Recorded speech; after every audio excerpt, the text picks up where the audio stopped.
Today there are two people I'd like you to meet. Hi, I'm Joe Himali, and this is Lauren McHale, the CEO of the L'Enfant Trust. Lauren, where are we?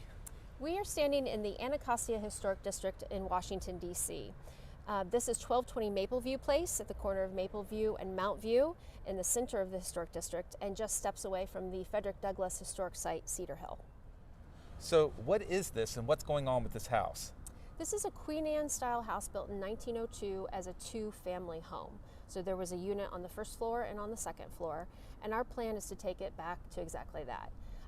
It's been vacant for over 30 years, Wow. and so we will be fixing the structural issues with this, putting the interior back, and recreating the front porch and rebuilding the two-story rear porch.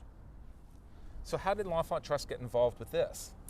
We acquired this property from the city, the District of Columbia, with 3 other properties that they held, long vacant properties here in Anacostia.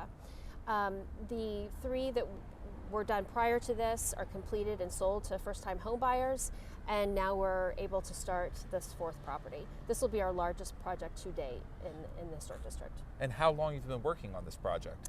We acquired the buildings in 2018, so it's been 5 years. Wow. But the other houses are complete, and we're anxious to get started on this one. So if it was built in 1902, who built it? The house was built by Henry Griswold, who was a prolific developer here in Anacostia. It was also the first person to bring the streetcar to Anacostia. Also, the first occupants of the building worked at St. Elizabeth's Hospital just down the street. Lauren, are you the lead architect on this project? No, I'm not, Joe, but we're here with Alex Beaumont from Cunningham Quill, and he's one of the design team members. Alex, how did Cunningham Quill get involved, and what are the plans with the house? So Cunningham Quill has been involved with the L'Enfant Trust for many years now. We've worked on 3 previous properties with them, as mentioned previously, and this is now going to be our 4th project with them. This is, as Lauren mentioned, the largest one to date, which will involve preserving and bringing back the original 2-unit configuration of the house with 3 bedrooms on each floor, as well as reconstructing the front porch, which is currently missing. Wow, are there any parts of the front porch remaining? There's one part, the original columns from 1902 that were existing. There are no current plans for the house, so we are going to be rebuilding the porch based on historic photos alone. Wow. Alex, have you started the plans on this yet? We have, Joe. We actually have been working with the L'Enfant Trust for a while now, working on the plans. These are both going to be, as mentioned before, 3-bedroom units with a central open living space, a bit more open concept for modern day living, but still preserving the spirit of Queen Anne and the historic nature of the home, kind of combining both, which is something that Cunningham Quill has striven for in our work. Here on the back, I see there's a pilaster there. Is that original? Yeah, that is one of the few remaining original pilasters. We also have the existing columns inside the house that we're going to be reusing and restoring to build on the front porch. Very cool. Can we see those? Yes, of course. Let's go on in. So these are the existing columns from 1902. As you can see, they're in almost perfect condition, which is incredible for them being over 100 years old. You can see a lot of the detail here in the fluting as well as in the base, and you can even see here where the location of the original handrail was back then. It seems like there's some other historic details here too. Are there any more?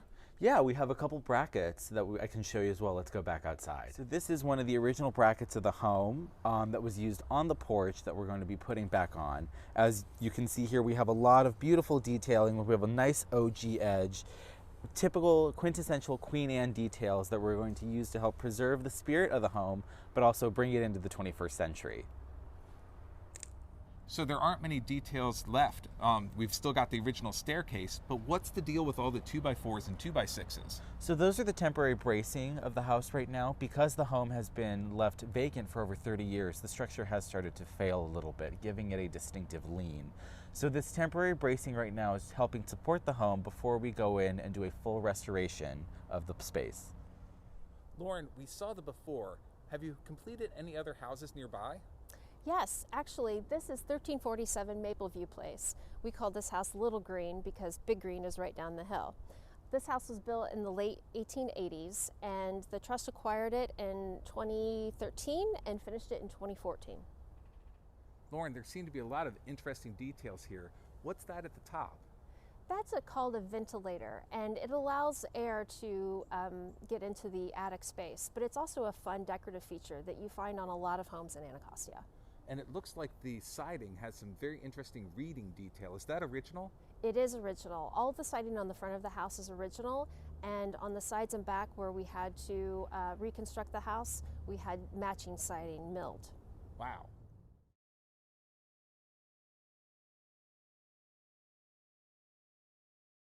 So thank you both so much for showing us around. I can't wait to come back while it's in mid-restoration. Thank you. Thank you, Joe.